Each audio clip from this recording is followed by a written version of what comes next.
இது மகிமை நேரம். ஆண்டவரும் உலக ரட்சகருமாய் இருக்கிற இயேசு கிறிஸ்துவின் ஈடு இணையற்ற பரிசுத்த நாமத்தில் என் அன்பின் வாழ்த்துக்கள்.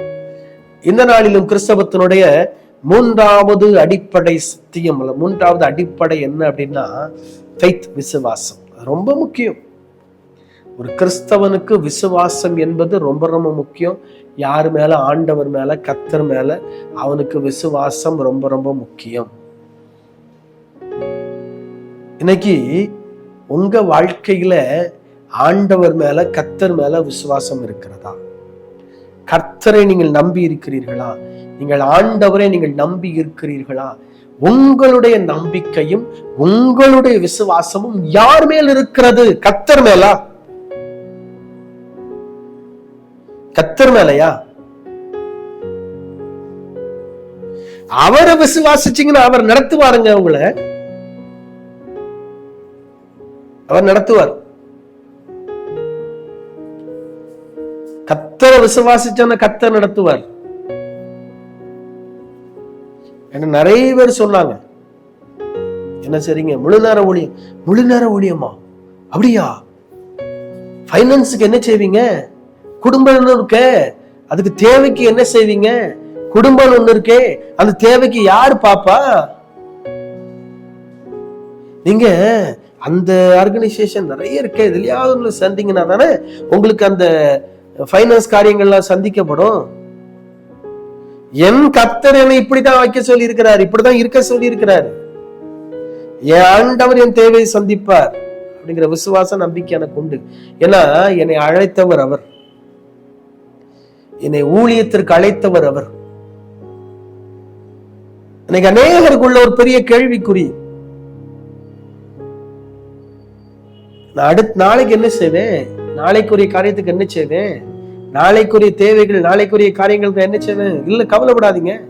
உங்களை பாதுகாக்கிற ஒருவர், உங்களை நடத்துகிற ஒருவர், உங்களோடு கூட இருக்கிற கர்த்தர் ஒருவர் இருக்கிறார். அவர் நடத்துவார். அவர் முகத்தை பாருங்க, கர்த்தருடைய முகத்தை பாருங்க. அவர் உங்களை நடத்துவாருங்க. உங்களுக்கு எஜமானவர், ஊழியத்திற்கு எஜமான் கர்த்தர், ஊழியத்துக்கு ஓனர் இயேசு கிறிஸ்து. ஊழியத்துக்கு யாரு ஓனர் கிடையாது, ஊழியத்துக்கு யாரு முதலாளி கிடையாது, திருச்சபைக்கு யாரு ஓனர் கிடையாது, முதலாளி கிடையாது. எல்லாம் கிறிஸ்து கிறிஸ்து கிறிஸ்து, இயேசு கிறிஸ்து. அவர்தான் ஊழியத்திற்கு ஓனர், அவர்தான் ஊழியத்தினுடைய எஜமான், அவர்தான் ஊழியத்தினுடைய முதலாளி, அவர்தான் ஊழிய திருச்சபையினுடைய தலைவர். அவர்தான். அப்ப நாங்களாம் யாரு? அவருக்கு கீழே செய்கிற வேலைக்காரர், சர்வன்ட் ஆஃப் காட். பலமுறை சொல்லியிருக்கேன், அவருக்கு வேலை செய்கிற வேலைக்காரர். 5 வகையான ஊழியம் உண்டு. உங்களுக்கு தெரியும், பைபிள் வாசித்து பாருங்க தெரியும். 5 வகையான ஊழியத்தை எஜமான் ஒவ்வொருத்தருக்கும் ஒவ்வொரு ஊழியத்தை கொடுத்திருப்பாரு.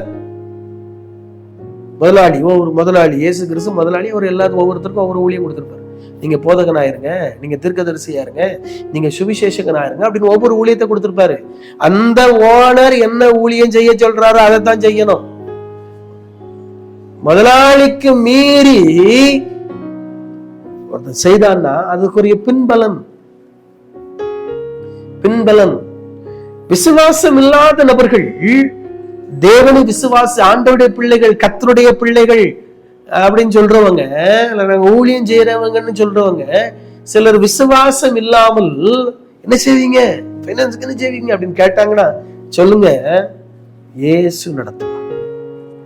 அவர் நடத்துவார். அவர் கர்த்தர், அழைத்தவர் அவர் நடத்துவார். அவரை விசுவாசிக்காம என்னங்க ஊழியம் செய்றீங்க? நீங்க ஊழியம் வேஸ்ட். அவர் மேல நம்பிக்கையும் விசுவாசமும் வைக்காத ஒருவன், இயேசு கிறிஸ்து மேல நம்பிக்கை விசுவாசம் வைக்காம அவர் நடத்துவார் அப்படிங்கிற நம்பிக்கை இல்லாமல் ஓடுகிற ஒருவன் கிறிஸ்தவன் கிடையாது.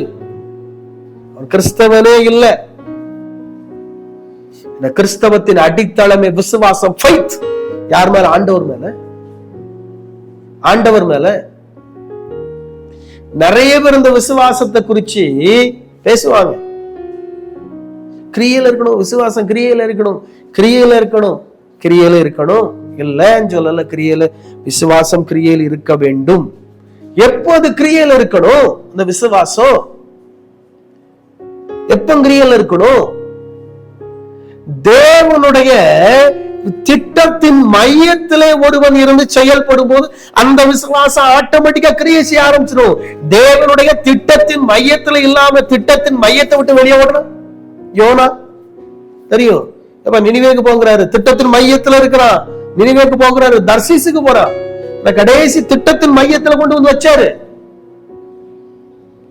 எனக்கு பைனான்ஸ் இல்ல, எனக்கு பைனான்ஸ்ல கஷ்டமா இருக்கு, ஊழியத்தை விட்டு வாடினீங்கன்னா இல்ல, கொண்டு திரும்பி எந்த ஊழியத்துல இருக்க சொல்றாரோ அதுல கொண்டு வைப்பார். எந்த ஊழியத்துல இருக்க தேவன் சொல்லி இருக்கிறாரோ அந்த ஊழியத்துல கொண்டு வைப்பார். எனக்கு அதுல அனுபவம் உண்டு. 97 ஊழியத்துக்கு வந்து என்ன வரைக்கும் நடத்திக்கிட்டு இருக்கிறார். நான் விசுவாசிக்கிற கர்த்தர் என்று யார் என்று எனக்கு தெரியும். அதே கர்த்தர் தான் விசுவாசிங்கன்னு சொல்றேன். அந்த கர்த்தர் உங்களை நடத்துவார்.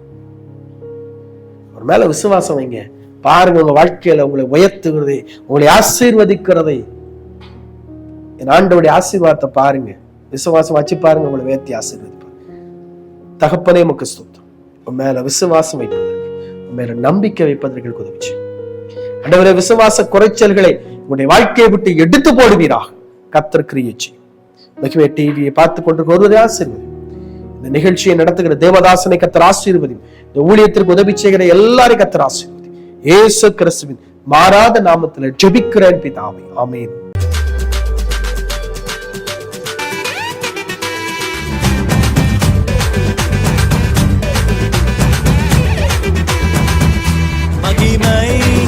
மகிமை